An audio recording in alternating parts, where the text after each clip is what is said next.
আসসালামু আলাইকুম। সংবাদে আপনাদের সবাইকে স্বাগত জানাচ্ছি। আমি ফিরোজ তোহা। শুরুতেই সংবাদ শিরোনাম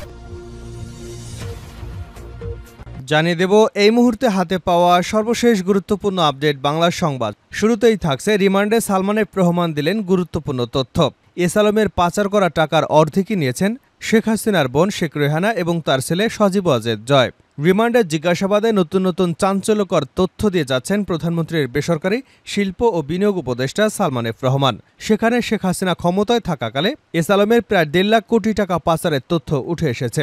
পাচারের অর্ধেক টাকায় শেখ রেহানা এবং তার ছেলে সজীব ওয়াজেদ জয়কে দেওয়া হয়েছে বলে জানিয়েছেন সালমান এফ রহমান। রিমান্ডে সালমান এফ রহমান আরও জানিয়েছেন, নতুন নতুন প্রকল্প বের করা তাগাদা দিতেন শেখ হাসিনার পরিবারের সদস্যরা। নতুন প্রকল্প মানেই বড় অঙ্কের কমিশন, এর সবকিছুই জানতেন শেখ হাসিনা। তবে এগুলো জেনেও তিনি কখনো প্রতিবাদ করেননি। এবারে জানাবো বিএনপির সঙ্গে বৈঠক। রাশিয়ার রাষ্ট্রদূত নির্বাচনের সময়সীমা জানতে চেয়েছেন। বিএনপির মহাসচিব মির্জা ফখরুল ইসলাম আলমগীরের সঙ্গে দেখা করেছেন ঢাকায় রাশিয়ার রাষ্ট্রদূত আলেকজান্ডার ভিকেন্তিভেস মন্টিটোসকে। সকালে গুলশানে চেয়ারপারসনের কার্যালয়ে এ সাক্ষাৎ অনুষ্ঠিত হয়। সাক্ষাতে মহাসচিবের সাথে দলের স্থায়ী কমিটির সদস্য আমির খসরু মাহমুদ চৌধুরী এবং special assistant to the chairperson foreign affairs advisory কমিটির সদস্য শামা ওবায়দ উপস্থিত ছিলেন। জানিয়ে দেব চট্টগ্রামে দুর্বৃত্তের গুলিতে নিহত 2 জন। চট্টগ্রামের বাইজিদের কুরাইশ এলাকায় দুর্বৃত্তের গুলিতে 2 জন নিহত হয়েছেন। আজ বৃহস্পতিবার রাত 9টার দিকে ঘটনা ঘটে। নিহতরা হলেন মাসুদ কায়সার এবং মোহাম্মদ আনিস। জানিয়ে দেব মন্ত্রীর ফুফাতো ভাইয়ের বাসা থেকে কোটি টাকার সরকারি সামগ্রী উদ্ধার। পুলিশের যৌথ অভিযানে মেহেরপুরের কেশবপাড়ায় একটি বাড়ি থেকে বিপুল পরিমাণ সরকারি সামগ্রী উদ্ধার করা হয়েছে। বাড়িটি ভাড়া নিয়ে গোডাউন হিসেবে ব্যবহার করতেন সাবেক জনপ্রশাসন মন্ত্রী ফরহাদ হোসেনের ফুফাতো ভাই দোলন। উদ্ধারকৃত মালামালের বাজার মূল্য কোটি টাকা ছাড়িয়ে যাবে বলে ধারণা করা হচ্ছে। এদিকে যুবলীগের সাধারণ সম্পাদকের বিরুদ্ধে মাছ লুটের অভিযোগ। সাতকে নির্বিচারে বিল দখল করে 25 লাখ টাকার মাছ লুটের অভিযোগ উঠেছে এক ইউপি চেয়ারম্যান এবং যুবলীগ নেতার বিরুদ্ধে। জানা যায়, উপজেলার উত্তর খুরমা ইউপি মহিষাপুর গ্রামে বয়প্রাধিল বিলটি কয়েক বছর ধরে গায়ের জোরে দখল করে নিয়েছে আওয়ামী লীগ। এই বিলটি ভূমি মন্ত্রণালয় থেকে টেন্ডারের মাধ্যমে 6 বছরের জন্য লিজ নেন উপজেলার সৈলা আফজালবাদ ইউপির সরিষাপুর গ্রামের মৃত ব্রজেন্দ্র দাসের ছেলে রণজিৎ দাস। এবং সর্বশেষ জানাবো আন্তর্জাতিক সংবাদ। ইসরায়েলি মন্ত্রীদের উপর নিষেধাজ্ঞার পরামর্শ জোসেফ বোরেলের।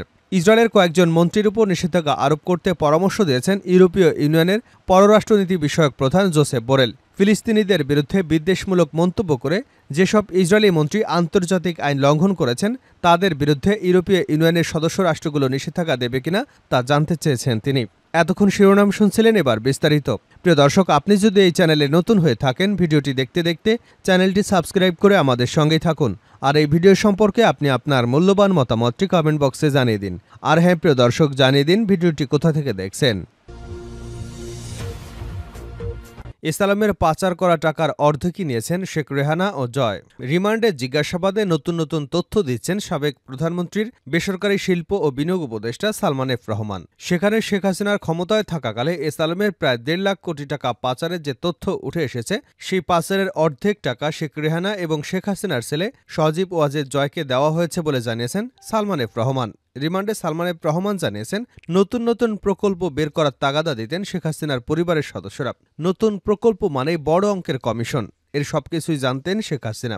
তবে তিনি তাতে কখনো মানা করেননি। সালমান এফ রহমানের বরাত দিয়ে তদন্ত সংশ্লিষ্ট সূত্র জানায়, এস আলমের মাধ্যমে দেশ থেকে পাচার হওয়া 1.5 লাখ কোটি টাকার অর্ধেকই শেখ রেহানা এবং সজীব ওয়াজেদ জয়কে দেওয়া হয়েছে। বাংলাদেশি ব্যাংকের তৎকালীন গভর্নর আব্দুর রউফ তালুকদারের সরাসরি তত্ত্বাবধানে এসব অনিয়ম হয়েছে। তবে এসব বিষয়ে কেউ কথা বলার সাহস পাননি। কেবল অর্থ পাচার নয়, দেশের ইস্টার্ন রিফাইনারি চিনিকল হাতিয়ে নিলেও এস আলমের বিষয়ে সবাই ছিল নীরব। গ্রেপ্তারের পর থেকেই ঢাকা মহানগর গোয়েন্দা পুলিশের হেফাজতে রয়েছেন সালমান এফ রহমান। তার দাবি, শেখ হাসিনার অতি লোভের কারণেই দেশের অর্থনৈতিক অবস্থার এতটা শোচনীয় হয়েছে। তাতে সবসময় সায় দিতেন সরকারের শীর্ষস্থানীয় কিছু ব্যক্তি। শেখ হাসিনাকে বোঝাতে গিয়ে অনেকেই ছিটকে পড়েছেন, কারণ তিনি সবসময় তার নিজের সিদ্ধান্তেই অটল থাকতেন। তদন্ত সূত্রে জানা যায়, রাষ্ট্রায়ত্ত জনতা ব্যাংকে লুটপাটের জন্য বেছে নিয়েছিলেন সালমান এফ রহমান। তাই নিজের পছন্দ মতো চেয়ারম্যান এবং এমডি নিয়োগ দিতেন। পছন্দ না হলে নিয়োগপ্রাপ্ত ব্যক্তিকে ব্যাংকে যোগদান করতে দিতেন না। কেউ যোগদান করে ফেলেও অনিয়ম এবং দুর্নীতির অভিযোগ দিয়ে পদত্যাগে বাধ্য করতেন।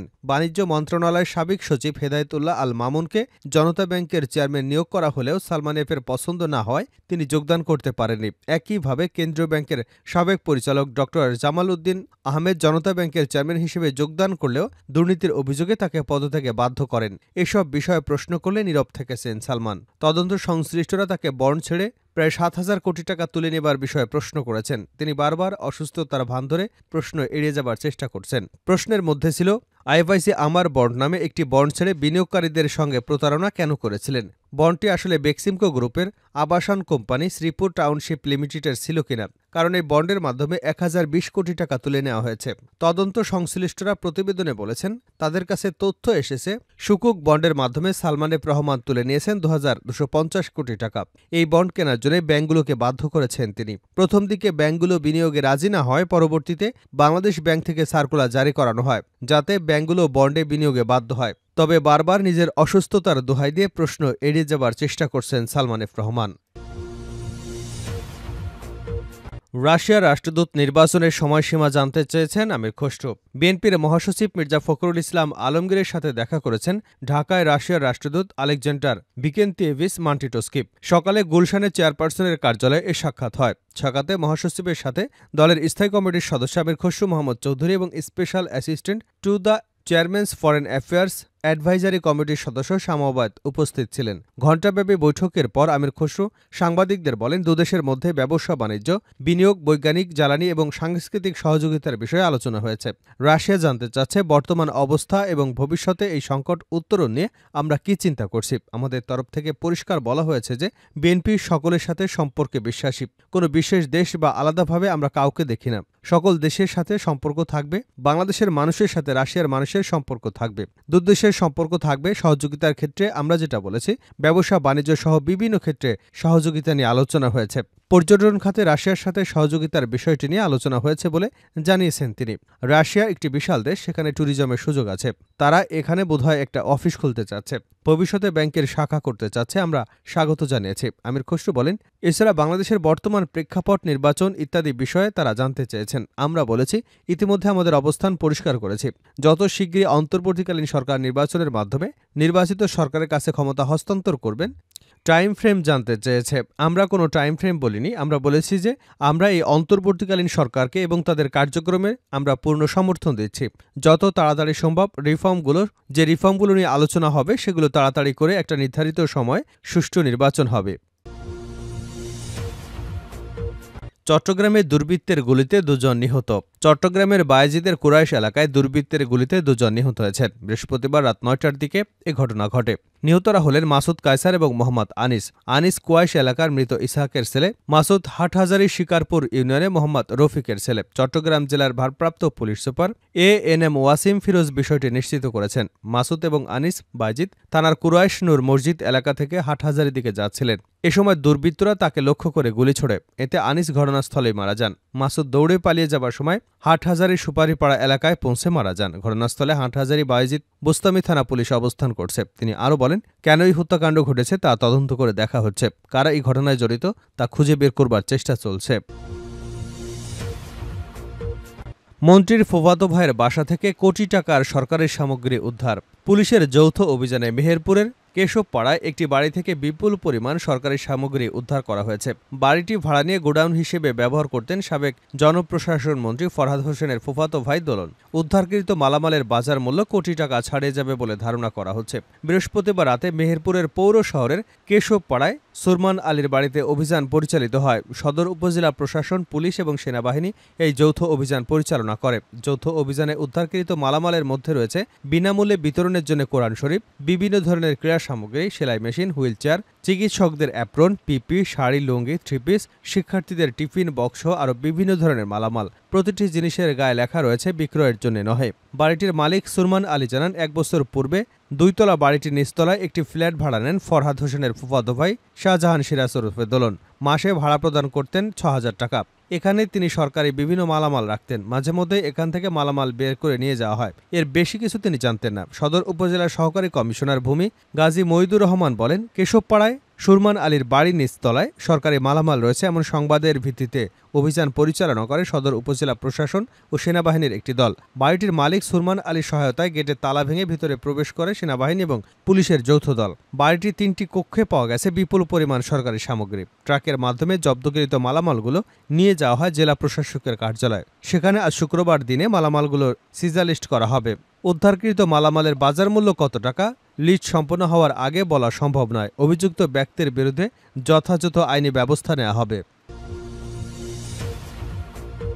শেষ করছে আন্তর্জাতিক সংবাদ দিয়ে। ইসরায়েলি মন্ত্রীর উপর নিষেধাজ্ঞার পরামর্শ জোসেফ বোরেলের। ইসরায়েলের কয়েকজন মন্ত্রীর উপর নিষেধাজ্ঞা আরোপ করতে পরামর্শ দিয়েছেন ইউরোপীয় ইউনিয়নের পররাষ্ট্রনীতি বিষয়ক প্রধান জোসেফ বোরেল। ফিলিস্তিনের বিরুদ্ধে বিদ্বেষমূলক মন্তব্য করে যেসব ইসরায়েলি মন্ত্রী আন্তর্জাতিক আইন লঙ্ঘন করেছে তাদের বিরুদ্ধে ইইউ এর সদস্য রাষ্ট্রগুলো নিষেধাজ্ঞা দেবে কিনা তা জানতে চেয়েছেন তিনি। বৃহস্পতিবার ব্রাসেলসে ইউরোপীয় ইউনিয়নভুক্ত দেশগুলোর পররাষ্ট্রমন্ত্রীদের বৈঠকের প্রাক্কালে সাংবাদিকদের সঙ্গে আলাপকালে তিনি এমন পরামর্শ দেন। তবে তিনি ইসরায়েলি মন্ত্রীদের কারো নাম উল্লেখ করেননি। সাম্প্রতিক সপ্তাহগুলোতে তিনি প্রকাশ্যে ইসরায়েলের নিরাপত্তা মন্ত্রী ইতামার বেন গাভির এবং অর্থমন্ত্রী বেজালেল স্ট্রোমিচের সমালোচনা করেছেন। ফিলিস্তিন নিয়ে তাদের বক্তব্যকে অশুভ এবং যুদ্ধ অপরাধের উস্কানি হিসেবে বর্ণনা করেছেন। জোসেফ বোরেল সাংবাদিকদের বলেন, আমি সদস্য দেশগুলোর কাছে জানতে চেয়েছি তারা আমাদের নিষেধাজ্ঞার তালিকায় কিছু ইসরায়েলি মন্ত্রীকে অন্তর্ভুক্ত করা উপযুক্ত বলে মনে করেন কিনা। ইউরোপীয় ইউনিয়নের অন্যতম ফিলিস্তিনপন্থী সদস্য আয়ারল্যান্ড বৃহস্পতিবার বলেছেন তারা বোরেলের প্রস্তাবকে সমর্থন করে। ব্রাসেলসের বৈঠকে পৌঁছানোর পর আইরিশ পররাষ্ট্রমন্ত্রী মাইকেল মার্টিন সাংবাদিকদের বলেন, আমরা পশ্চিম তীরে বসতি স্থাপনের সহায়তা করেছে। এমন বসতি স্থাপনকারী সংগঠনগুলোর বিষয়ে জোসেফ বোরেলের নিষেধাজ্ঞার সুপারিশকে সমর্থন করব।